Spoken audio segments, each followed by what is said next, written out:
بسم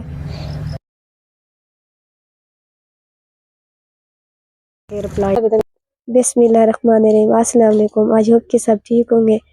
جی میں آئی ہوں ایک بہن کے پاس جو کہ اس کے خاوند اس کو ڈیورس دے دی ہے، اس کے بچے بھی نہیں ہیں، اور مزید بہن سے پوچھتے ہیں، آپ لوگ سے شیئر کرتے ہیں اس کو کسی چیز کی ضرورت ہے۔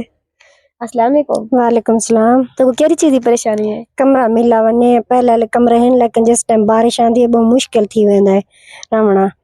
کمرہ ملا ونے ڈیورس تھی گئے، میں اپنے بھائی دے کٹھے رہنی ہاں۔ میرے بچے گھر رہن کا نا؟ نہیں، میرے بچے کا نہیں۔ مطلب تو بہت پریشانی تھی نہیں کمرے؟ جی ہاں، کمرے دی بہت پریشان تھی ہے۔ تو ٹھیک ہے بہن بھائیو، آپ نے دیکھ لیا اس بہن کی دکھ بھری کہانی۔ اگر ہمارے کوئی بھی بہن بہن اس بہن کی مدد کرنا چاہتا ہے تو ایک صدقہ جاری سمجھ کے اس کی مدد کرے۔ خاوند جو اس کی ڈیورس دے دیے، چھوڑ دیے، بچے بھی نہیں ہیں، بیچاری اپنے بھائی کے گھر رہ رہی ہے۔ نمبر ہمارا دیا گیا ہے اسکرین پر، اگر کوئی مدد کرنا چاہتا ہے تو جزاک اللہ، شکریہ۔